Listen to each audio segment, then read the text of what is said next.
As we have worked with individuals across the world, we find they share a very common frustration: the constant cycle of trying to overcome unwanted sexual outlets and behaviors and repeatedly failing.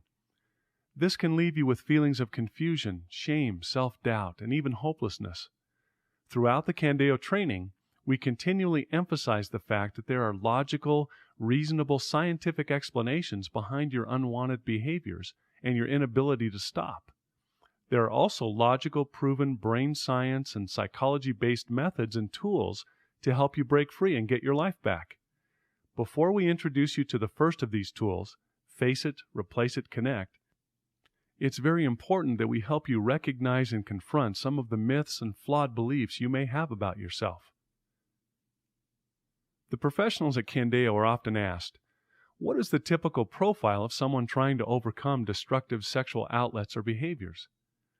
After working with struggling individuals across the world, here are some of the most common characteristics we find.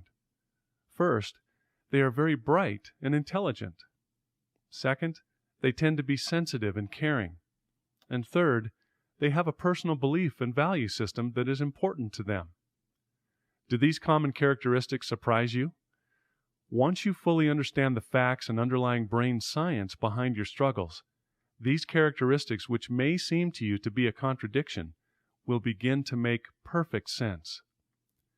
You're stuck in unwanted sexual outlets and behaviors not because you're weak or a failure, but because you have great strengths that have been working against you. We will teach you how to turn your perceived weaknesses into the strengths that they truly are.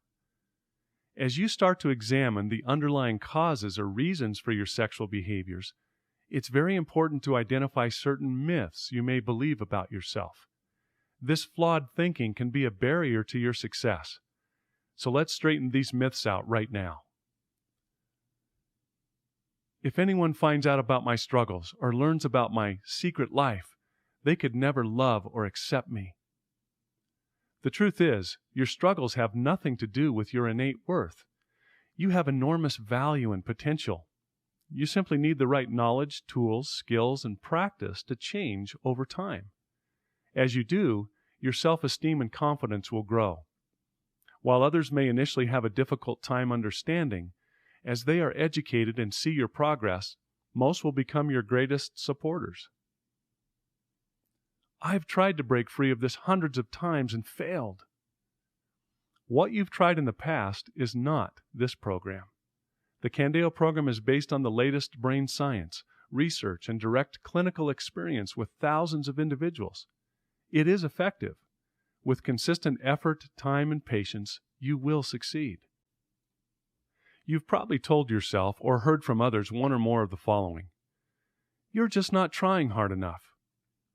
If you were more spiritual, you could overcome this. If you really wanted it badly enough, you would do it. None of these statements are true, nor are they helpful. In fact, this approach is a big part of the reason you've been unsuccessful in breaking free. More willpower is not the answer. Doing battle in your mind to keep out sexual thoughts only makes the problem worse. Focusing on avoidance of anything remotely sexual only brings failure. A different approach than you've used in the past is needed, one based on true and effective principles of change, one that focuses on healthy sexuality, one that will literally build new brain circuitry that no longer seeks your unwanted sexual outlets and behaviors.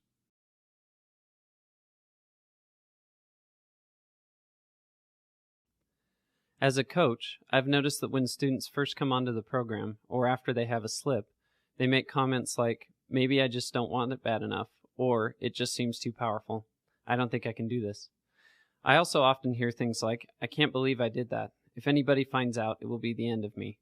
When students believe these things, they tend to experience the wave even stronger and get stuck in a full relapse instead of a small slip. I can tell a student is really succeeding when I stop hearing these negative types of statements and they're replaced by comments of hope and confidence.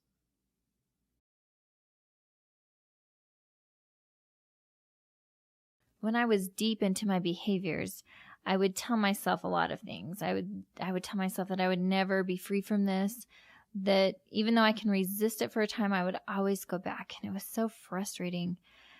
I believed that sometimes all I would have to do is even just get married, and then I'd have a normal outlet for my sexual feelings. But this didn't happen. And I was so sure, especially my husband, that he wouldn't even love me if he knew the truth. And the truth was that I was a horrible, weak person because I couldn't stop. I felt so hopeless.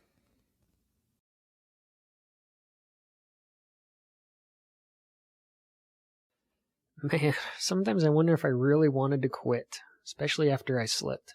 I felt like I just wasn't trying hard enough and that I would never change. I remember telling myself, "You're a horrible man. Your wife and children don't deserve you in their lives. If they ever find out about this dark side, they'll never accept you." I felt so vulnerable and miserable, stuck in a dark hole that I just couldn't get out of. It was so frustrating.